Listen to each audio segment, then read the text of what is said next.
بسم اللہ الرحمن الرحیم۔ اردو برائے جماعت چہاروں۔ السلام علیکم ورحمۃ اللہ وبرکاتہ۔ سب سے پہلے ہم ایک نظر ڈالتے ہیں کہ آج کے سبق میں ہم کیا کیا سیکھیں گے۔ تو سب سے پہلے ہوگا مضمون کا تعارف، اور اس تعارف کے بعد ہم اس کی بلند خوانی کریں گے، مشکل الفاظ کے معنی جانیں گے۔ اس کے بعد ہم لفظ اور اس میں معرفہ اور اس میں نکرہ کے متعلق کچھ ضروری باتیں سمجھیں گے۔ پھر ہم فاعل اور مفعول کے متعلق جانیں گے کہ وہ کیا ہوتے ہیں۔ تو آئیے ہم مضمون کے تعارف کی جانب چلتے ہیں۔ مضمون کا تعارف۔ اس مضمون کا نام ہے خاموش خدمتگار۔ یہ ایک واقعہ ہے اور اس واقعے کو کہانی کی شکل میں بیان کیا گیا ہے۔ اس کہانی میں یا اس قصے میں کیا کیا چیزیں ہیں، ذرا انہیں سمجھ لیتے ہیں۔ غریب نابینا بڑھیا کیسی تھی اور وہ کہاں رہتی تھی، وہ کیسے کپڑے پہنتی تھی، اس کے گھر کی کیا حالت تھی، بڑھیا کے گھر کے قریب سے کون گزرا اور اس نے کیا کیا، بڑھیا کے گھر کی حالت کیسے درست رہنے لگی، بڑھیا کسے دعائیں دیتی تھی، اس کا خیال رکھنے والا کیا کیا کام کرتا تھا، حضرت عمر فاروق رضی اللہ عنہ کو کیا خیال آیا، انہیں بڑھیا کے گھر کو دیکھ کر حیرت کیوں ہوئی، انہوں نے خاموش خدمتگار کو کیسے دیکھا، خاموش خدمتگار کون تھا۔ اور اب دو سوال بچوں آپ سے کہ آپ نے اس واقعے سے کیا سیکھا، اور یہ واقعہ کس طرز میں، کس شکل میں، کس انداز میں پیش کیا گیا ہے۔ تو چلیے اب ہم چلتے ہیں بلند خوانی کی جانب۔ آپ کے سامنے سبق موجود ہے اور سیدھے ہاتھ کی طرف دائیں طرف ایک خانہ ہے، اس میں سوالات لکھے ہوئے ہیں۔ ان سوالات کو آپ پڑھ لیجئے۔ مثال کے طور پر بڑھیا کیسی تھی، کہاں رہتی تھی، کیسے کپڑے پہنتی تھی، اس کے گھر کی حالت کیسی تھی۔ تو ان سب سوالوں کے جواب یہاں موجود ہیں۔ لیجئے اب ہم پڑھتے ہیں۔ مدینہ منورہ میں ایک نابینا بڑھیا رہتی تھی، وہ بے سہارا تھی۔ غربت کے باعث وہ پیوند لگے کپڑے پہنتی تھی۔ تو نابینا جسے نظر نہ آتا ہو، بے سہارا یعنی جس کی مدد کرنے والا، ساتھ دینے والا کوئی نہ ہو۔ غربت آپ جانتے ہیں، اگر پیسے نہ ہوں اور وسائل نہ ہوں تو اس آدمی کو غریب کہتے ہیں، اور اس کی حالت غربت کی حالت ہوتی ہے۔ پیوند وہ ٹکڑا ہوتا ہے جو ہم یا کوئی بھی کپڑے کے پھٹ جانے کی صورت میں اس کو جوڑنے کے لیے لگاتے ہیں۔ تو بڑھیا کے کپڑوں میں پیوند ہوتے تھے، یعنی اس کے کپڑے اگر پھٹ جاتے تھے تو اس بڑھیا کے پاس اتنے پیسے نہیں ہوتے تھے کہ وہ نیا کپڑا خرید سکے۔ اس لیے جب کپڑا پھٹ جاتا تھا اور وہ چونکہ نابینا تھی تو وہ اندازہ کر کے کوئی اور ٹکڑا وکڑا پھاڑ کر اپنے کپڑے کو بیچاری وہ سی لیتی تھی۔ اب اس کے گھر کی حالت کیسی تھی؟ تو اس کے گھر کی حالت بہت خراب تھی۔ گھر میں ہر طرف کوڑا کرکٹ دکھائی دیتا تھا، گھر میں جگہ جگہ جالے لٹکتے تھے۔ اس کے گھر میں کوئی نہیں تھا جو اس کی مدد کرتا۔ بڑی اپنی حالت پر روتی، لیکن کوئی اس کی مدد کے لیے نہ آتا۔ کیوں نہ آتا؟ اس لیے کہ کسی کو اس کی طرف توجہ ہی نہیں تھی کہ ایک بڑھیا یہاں پہ رہتی ہے، یا ہو سکتا ہے کہ بڑھیا آبادی سے تھوڑا دور رہتی ہو، تو کسی کو اس طرف خیال نہ جاتا ہو کہ وہاں ایک بڑھیا اکیلی رہ گئی ہے. اب ہم اگلے صفحے کی جانب جاتے ہیں. ایک دن ایک نیک شخص کا وہاں سے گزر ہوا. تو دیکھیے سیدھے ہاتھ کی جانب سوالات موجود ہیں. وہ سوالات آپ خود پڑھ سکتے ہیں. یعنی اس کے گھر کے قریب سے کون گزرا, اس نے کیا کیا, پھر بڑھیا کے گھر کی حالت کیسے درست رہنے لگی, بڑھیا کیسے دعائیں دیتی تھی, اس کا خیال رکھنے والا کیا کیا کام کرتا تھا, یعنی اس کے گھر میں آ کے کیا کیا خدمات انجام دیتا تھا, کیا کیا خدمت کرتا تھا. تو لیجئے یہ اب آپ کے سامنے سارے جوابات موجود ہیں کہ ایک دن ایک نیک شخص کا وہاں سے گزر ہوا. بڑھیا بے بسی کی حالت میں چارپائی پر پڑی تھی.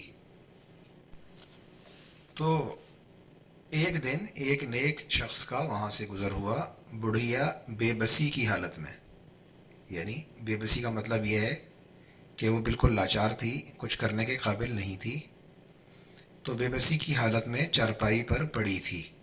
سارا گھر کوڑا کرکٹ سے بھرا ہوا تھا, پانی کا گھڑا بھی خالی تھا.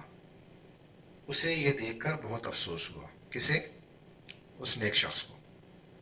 اس نے گھر کو صاف کیا.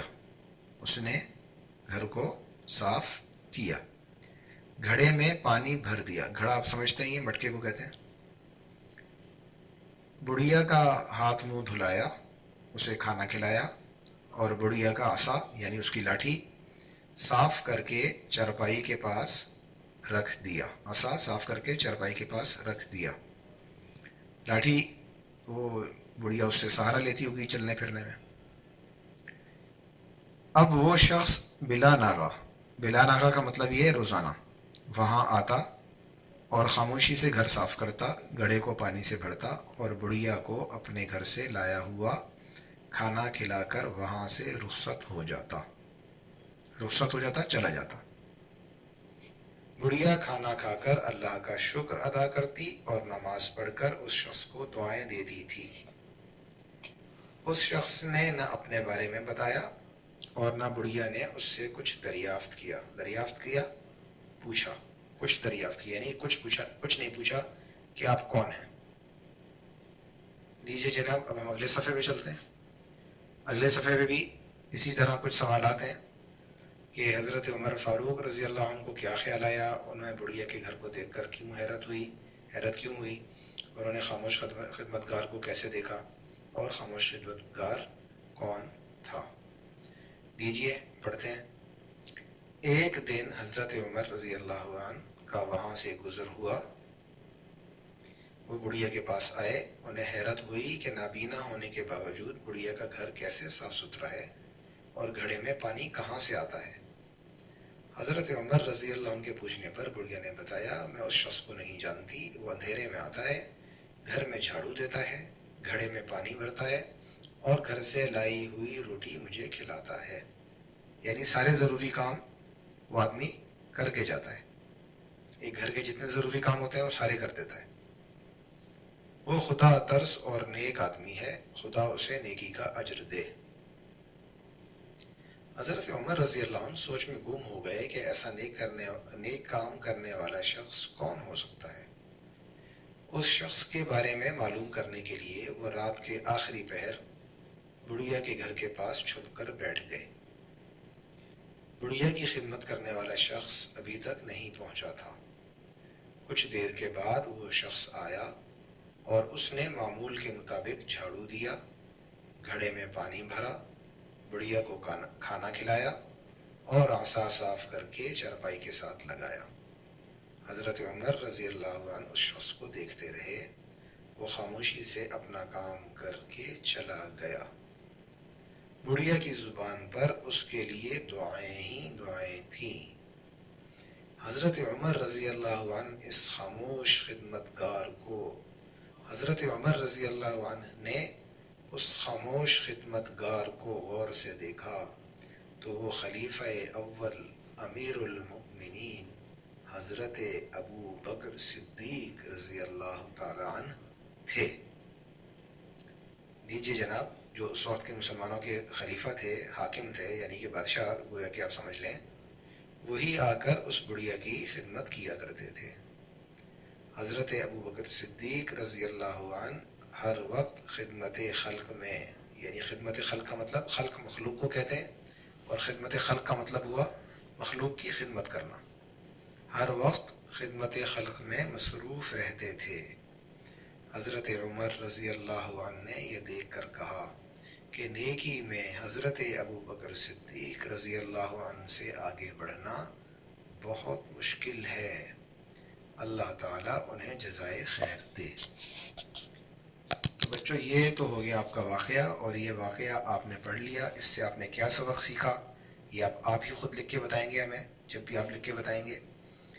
اور یہ واقعہ کس طرز میں پیش کیا گیا ہے، یعنی یہ قصہ تھا، ایک واقعہ تھا، اس کو آپ کی سہولت کے لیے تاکہ آپ اس کو مزے سے پڑھ لیں، کہانی کی شکل میں پیش کیا گیا ہے۔ اب ہم اگلے صفحے کی جانب بڑھتے ہیں۔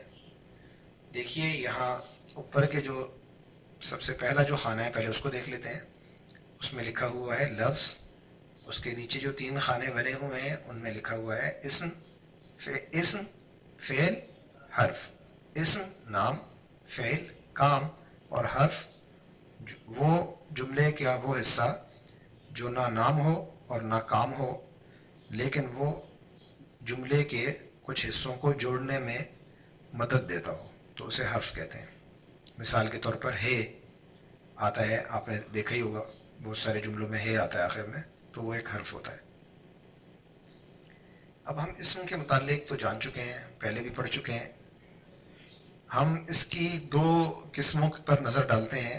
نیچے دیکھیے لکھا ہوا ہے، اسم کے نیچے لکھا ہوا ہے معرفہ اور نکرہ۔ معرفہ خاص نام، نکرہ عام نام۔ معرفہ کی مثال جیسے آپ کا اپنا نام، آپ کا کوئی بھی نام ہو سکتا ہے، علی ہو سکتا ہے، احمد ہو سکتا ہے، عبداللہ ہو سکتا ہے، ٹھیک ہے، یہ خاص نام۔ یا جیسے کسی شہر جگہ کا نام، جیسے کراچی، جیسے اسلام آباد، راولپنڈی، یا کسی خاص چیز کا نام، مثال کے طور پر آپ کوئی خاص چیز خود سوچ لیجئے، کوئی بھی خاص چیز ہو سکتی ہے،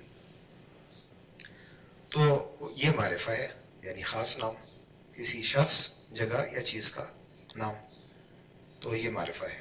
اور نکرہ عام نام، یعنی جیسے آپ ہیں تو آپ کا نام علی ہے یا احمد ہے یا عبداللہ ہے یا خالد ہے، لیکن آپ ایک لڑکے ہیں، تو جو آپ کا اپنا نام ہے وہ تو خاص نام ہے، لیکن آپ لڑکے ہیں، یا اگر آپ آمنہ ہیں، عائشہ ہیں، ختیجہ ہیں، سلمہ ہیں، آسیہ ہیں، تو یہ آپ کے اپنے نام ہیں، یہ خاص نام ہے، لیکن آپ میں ہر ایک جو میں نے ابھی آخر دوبارہ نام لیے تو آپ سب لڑکیاں کہلاتی ہیں، تو لڑکا یا لڑکی یہ عام نام ہے۔ جیسے اسکول عام نام ہے، اور سلمان فارسی کیمپس، الائڈ اسکول سلمان فارسی کیمپس خاص نام ہے۔ تو یہ عام نام اور خاص نام، تو خاص نام معرفہ اور عام نام نکرہ۔ اب معرفہ کی اقسام ہیں علم، کنیت، تخلص، خطاب، لقب۔ یہ تفصیل ہم بعد میں پڑھیں گے اگلے سبق میں۔ اب ہم آگے چلتے ہیں، ایک اور چیز آپ کو بتانی ہے، یہاں دیکھیے لکھا ہوا ہے فاعل، یہ آپ کی جو کتاب کے صفحہ نمبر 24 ہے وہاں یہ پوری تفصیل موجود ہے، یہ مشق آپ وہاں خود حل کر لیں گے، چھوٹی سی مشق ہے، بالکل آسان ہے۔ تو ذرا ہم فاعل کو سمجھ لیتے ہیں کہ فاعل کسے کہتے ہیں۔ تو فاعل کام کرنے والے کو کہتے ہیں، فعل کام، اور جو اس کو کرنے والا ہو جملے میں اسے فاعل کہتے ہیں۔ چلیے اب ہم تفصیل پڑھ لیتے ہیں۔ ہم نے پڑھا ہے کہ فعل کا مطلب ہے کام، کام کرنے والے کو فاعل کہتے ہیں۔ ہم ایک جملے کی مثال دیکھتے ہیں، احمد نے قلم سے لکھا۔ اس جملے میں لکھا فعل ہے، لیکن یہ کام کس نے کیا؟ تو کس نے کیا ہے؟ احمد نے کیا ہے۔ تو کام کرنے والے کو فاعل کہتے ہیں، اس لیے اس جملے میں یہ جملہ جو ہم نے پڑھا تھا کہ احمد نے قلم سے لکھا، اس جملے میں احمد فاعل ہے۔ اب ذرا دوسرا حصہ دیکھیے، آپ کی کتاب میں یہ صفحہ جو ہے وہ نیچے کی طرف آپ دیکھیں گے، تو نیچے دیے گئے جملوں میں فاعل کے گرد دائرہ لگائیں۔ مثلا ثانیہ نے کھانا پکایا، تو پکانا ایک کام ہے اور یہ کیا کس نے؟ ثانیہ نے کیا ہے، تو اس جملے میں ثانیہ کیا ہے؟ فاعل۔ اب عالیہ نے کہانی پڑھی، امی نے علی کو پڑھایا، دادی نے حامد کو کہانی سنائی، علی نے تصویر بنائی، یہ سارے ان میں جو فاعل آپ کو سمجھ میں آ رہا ہے اس پہ آپ نشان لگائیے۔ آگے چلیے، مفعول۔ تو ایک تو ہو گیا کام اور ایک ہو گیا کام کرنے والا. اور ایک جملے میں وہ چیز ہوتی ہے جس پر کام واقع ہوتا ہے, جس پر کام ہوا ہوا ہوتا ہے, ٹھیک ہے, تو اسے مفعول کہتے ہیں. کام کرنے والا فاعل اور جس پر کام ہوا وہ مفعول. تو پڑھتے ہیں مفعول کام کرنے والا فاعل ہوتا ہے, لیکن جس پر کام ہوتا ہے اسے مفعول کہتے ہیں. یہ دیکھیے آپ کی کتاب, اپنی کتاب میں ہی صفحہ نمبر 25 پہ موجود ہے ساری تفصیل. مثلا علی نے دودھ پیا. اس جملے میں فاعل علی ہے اور علی نے کیا کام کیا؟ علی نے دودھ پیا. پینا فعل ہے لیکن کام کس پر ہوا؟ علی نے کیا پیا؟ دودھ. اس لیے دودھ اس جملے میں کیا ہوگا؟ مفعول ہوگا. نیچے دیے گئے جملوں میں مفعول کے گرد دائرہ لگائیں. حامد فٹ بال کھیل رہا ہے. تو کھیل رہا ہے یہ ایک ہو گیا فعل, کھیلنا فعل ہو گیا. کھیلنے والا کون ہے؟ حامد ہے. اور وہ جس چیز سے کھیل رہا ہے وہ کیا ہے؟ فٹ بال. تو فٹ بال وہ چیز ہے جس پر کام ہو رہا ہے, تو لہٰذا فٹ بال مفعول ہے. عابد نے بلہ گھمایا. اس میں مفعول کون ہے آپ بتائیے؟ ابو گاڑی چلا رہے ہیں. ابو فاعل ہے, چلانا جو ہے یہ گاڑی چلا رہے ہیں یہ فعل ہے, تو مفعول کیا ہوا آپ خود بتا لیں. اب ماہین بچوں کو پڑھا رہی ہے. امی نے ٹیلی فون خریدا. لیجئے بچوں, آج کا سبق ہمارا مکمل ہوا. یہ مشق بہت ہی آسان ہے, آپ آسانی سے حل کر لیں گے. اور بلند خوانی آپ اچھی طریقے سے کیجئے. لفظوں کا تلفظ دیکھیے, ان کو سمجھیے اور انہیں اچھے طریقے سے ادا کیجئے. اور جو الفاظ آپ کو مشکل لگیں ان پر آپ نشان لگا سکتے ہیں اور الفاظ معنی آپ یاد کر سکتے ہیں. اگلی مشق میں انشاءاللہ تعالی ہم اگلے سبق میں اس سبق کی ہم جو ہے وہ انشاءاللہ مشق حل کر لیں گے. السلام علیکم ورحمۃ اللہ وبرکاتہ.